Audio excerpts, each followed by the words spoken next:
Well, you know, in the beginning, I was isolated from the scientists. You know, everything was filtered through the art department and the art directors.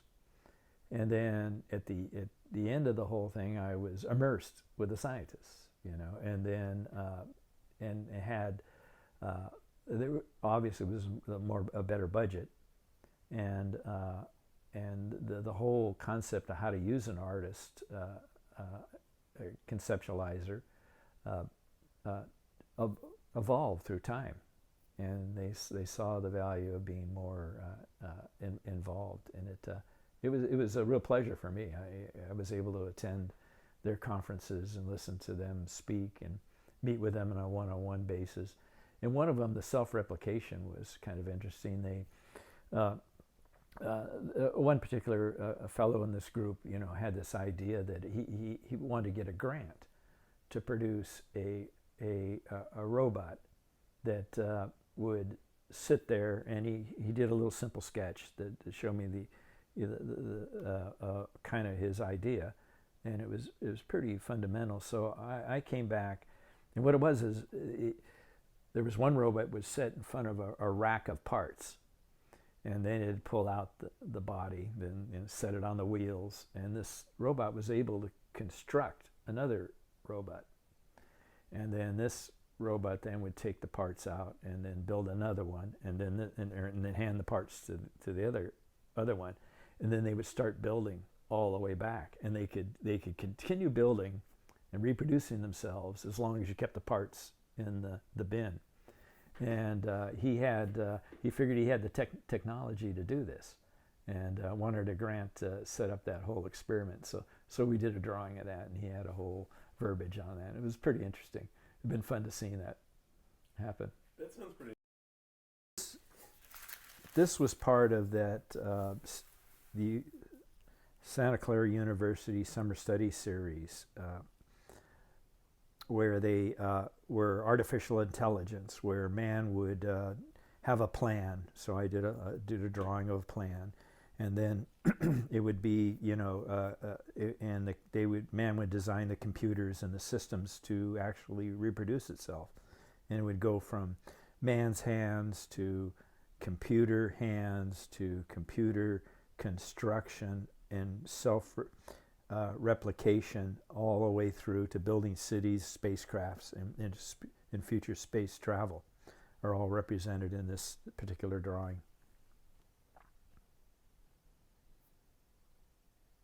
And this was a black and white that was on a page with copy and dialogue describing their studies.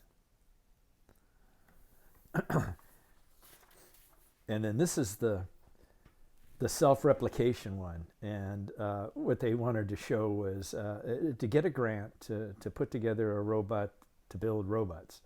And so they would take parts off a shelf and build another one like themselves, and then start handing the parts out to various and start reproducing. So one would go to one, and then two, three, and then four, and self-replicating to where there's thousands of them, you know. And wanted to do this demonstration, and was pretty well convinced that he could put this together. So that would have been a fun thing to see happen. I got this one down here.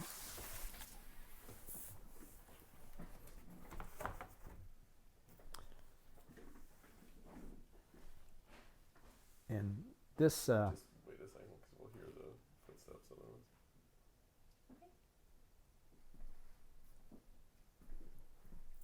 We're almost through. Sorry, we were just waiting because of the footstep sounds.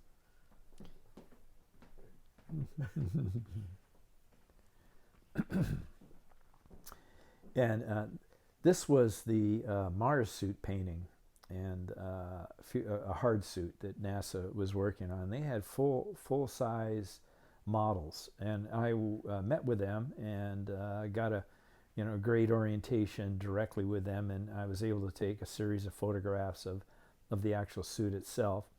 But I had to be familiar enough with it so I could draw it up in action. And this is one of the line drawings beforehand. And because of its technical joints and connections and all those things. This particular preliminary sketch is a lot more developed than I usually would do, but I wanted to make sure that we had that everybody was satisfied with how the mechanisms were all connected together. So we developed that, and I remember doing 2 sketches off the photographs, and the second subject there, number 17, was a little too small, so I came back and redid it over again. And then I kind of created a walking device. It was a combination of a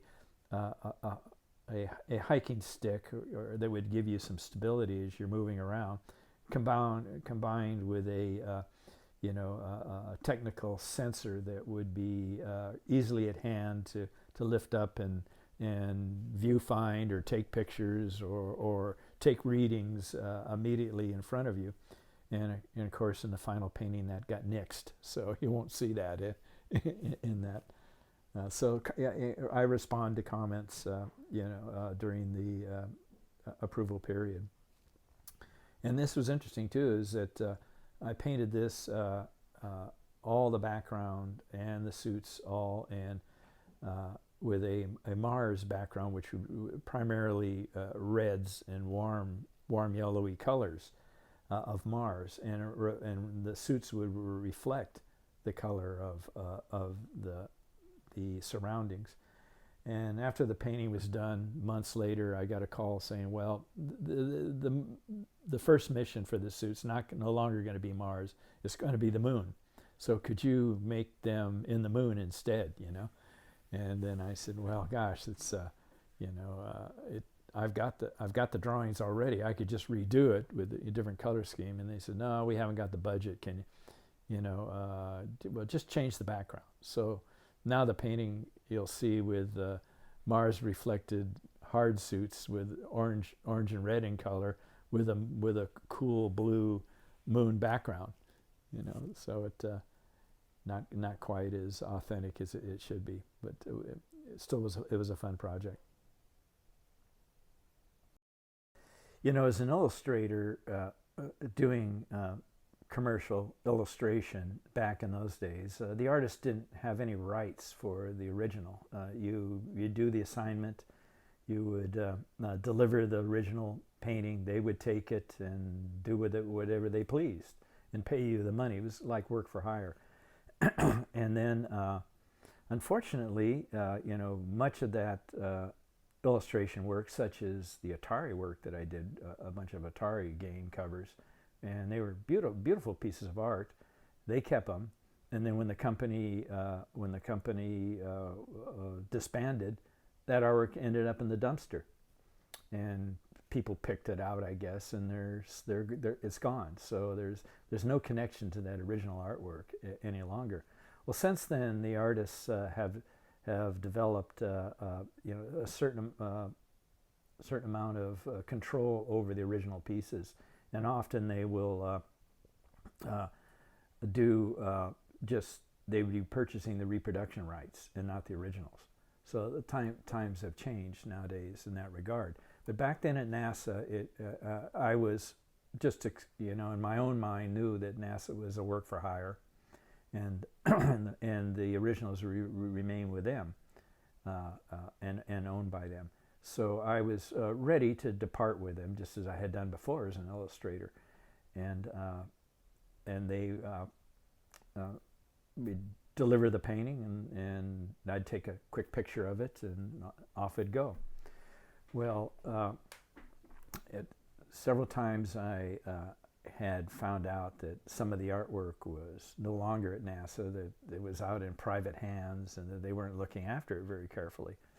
So one of the department directors was retiring, and he said that I ran into him socially one time, and he said, is there anything I can do for you, Rick, all this work? And I says, well, one of the things I'd like to see happen is that NASA set up a program to take care of all this work and archive it and record it, and photograph it all, and keep it in safekeeping, that people just don't walk off with it.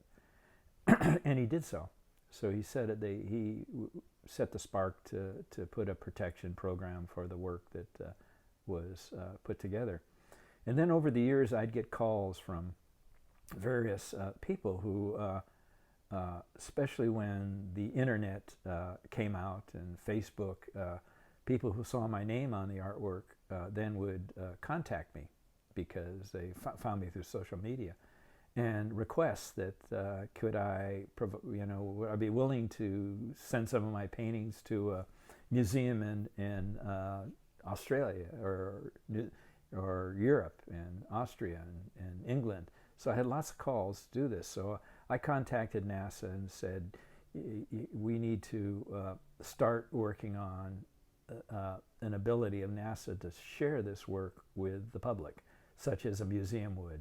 There's a protocol already established between museums on how to lend artwork around in a safe fashion. So they started working on this, and and then later on, someone in the Museum of Los Gatos had seen my website and saw the paintings that I had done and said, well, gosh, Rick fits right into this our program of having nationally recognized local artists as exhibitors. And so that sparked the desire to get an exhibit of my work from NASA here at Los Gatos Museum. And so I put them in contact with the archivist who was in charge of the paintings at NASA. And they worked out an agreement, and they got 21 paintings released for a show. And it was quite a lot of work, all the paperwork and everything to get that done. And so that was, it was quite something for me to walk into that room after the whole display was set up, exhibition, and see all that work at one time. And some of those pieces I hadn't seen the original in 40 years. To see them all at one time in that, and it was quite something. I was quite taken by that event. So the mechanisms to do this all of a sudden came to fruition, and the protection of the artwork. And at that time there, it in my own mind, the realization that this artwork has transcended from just being an illustration, which was a small part of a process where they would just take it and